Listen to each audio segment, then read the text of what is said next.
वायुमंडल का तापमान एवं शीतलन के बारे में पढ़ेंगे। वायुमंडल के गर्म और ठंडा होने के अनेक तरीके हैं। प्रवेशी सौर विकिरण से गर्म होने के बाद पृथ्वी सतह के निकट स्थित वायुमंडलीय परतों में दीर्घ तरंगों के रूप में ताप का संचरण करती है। पृथ्वी के संपर्क में आने वाली वायु धीरे धीरे गर्म होती है।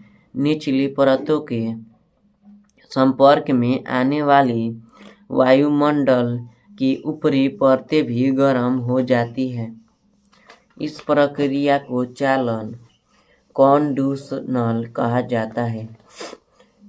चालन तभी होता है जब असमान ताप वाले दो पिंड के एक दूसरे के संपर्क में आते हैं। गर्म पिंड से ठंडे पिंड की ओर ऊर्जा का प्रवाह चलता है। ऊर्जा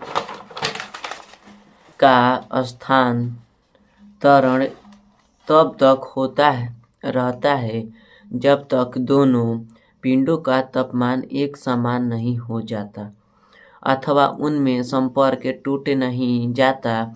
वायुमंडल की निचली परतों को गर्म करने में चालन कॉन्डक्शन महत्वपूर्ण है। पृथ्वी के संपर्क में आई वायु गर्म होकर धाराओं के रूप में लंबवत उठती है और वायुमंडल में ताप का संचरण करती है।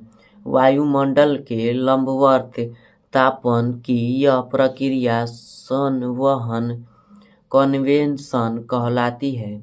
ऊर्जा के स्थानांतरण का यह प्रकार केवल सौरमंडल तक सीमित रहता है। वायु के क्षैतिज संचलन से होने वाला ताप का स्थानांतरण अभिवहन एडवेंशन कहलाता है। लंबवत संचलन की अपेक्षा वायु का क्षैतिज संचलन सापेक्षिक रूप से अधिक महत्वपूर्ण होता है।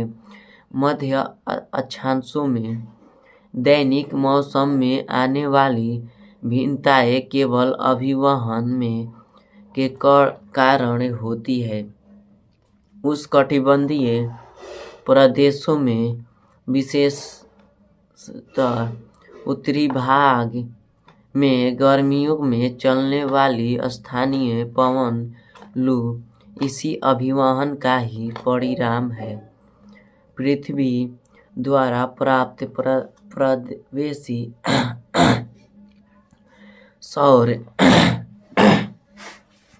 विकिरण जो लघु तरंगों के रूप में होता है पृथ्वी की सतह को गर्म करता है। पृथ्वी स्वयं गर्म होने के बाद एक विकिरण पिंड बन जाती है और वायुमंडल में दीर्घ तरंगों के रूप में ऊर्जा का विकिरण करने लगती है। यह ऊर्जा वायुमंडल को नीचे से गर्म करती है। इस प्रक्रिया को पार्थिव विकिरण कहा जाता है।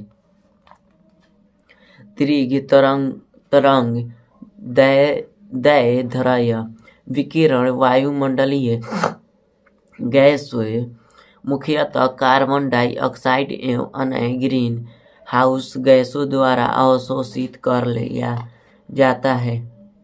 इस प्रकार वायुमंडल पार्थिव विकिरण द्वारा अप्रत्यक्ष रूप से गर्म होता है, न कि सीधे सूर्य ताप से। तदुपरांत वायुमंडल विकिरण द्वारा ताप को अंतरिक्ष में संचरण कर लेता है।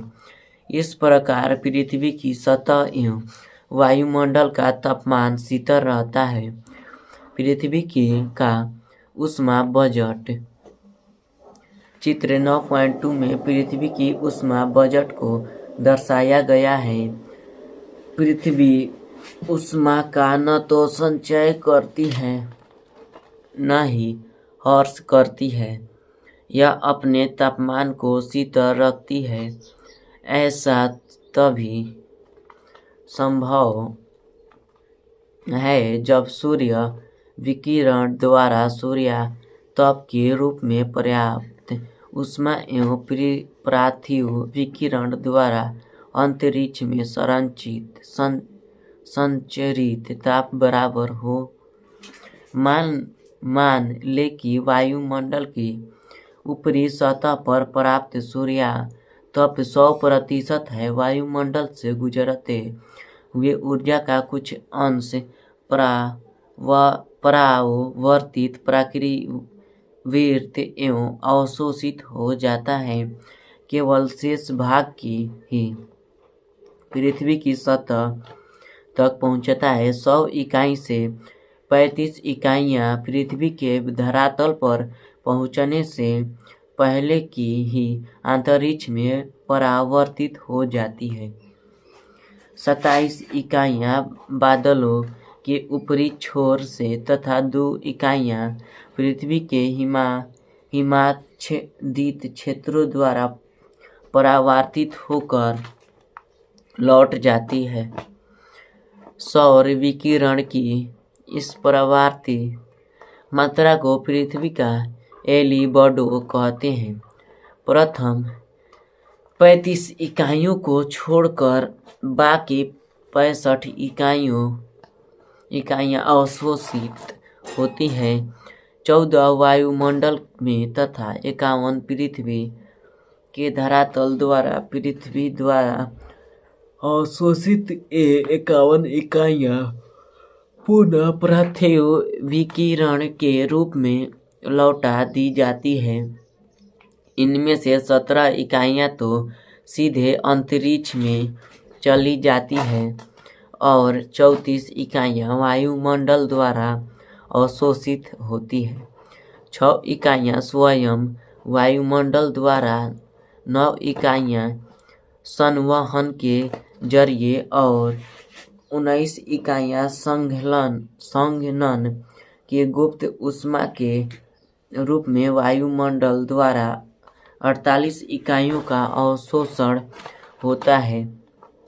इनमें 14 इकाइयां सूर्यातप की और 34 इकाइयां पार्थिव विकिरण की होती है। वायुमंडल विकिरण द्वारा इनको भी अंतरिक्ष में वापस लौटा देता है। अतः पृथ्वी के धरातल तथा वायुमंडल से अंतरिक्ष में वापस लौटने वाली विकिरण की इकाइयां क्रमशः 17 और 48 है, जिनका योग 65 होता है। वापस लौटने वाली ये इकाइयां उन 65 इकाइयों का संतुलन कर देती है जो सूर्य से प्राप्त होती है।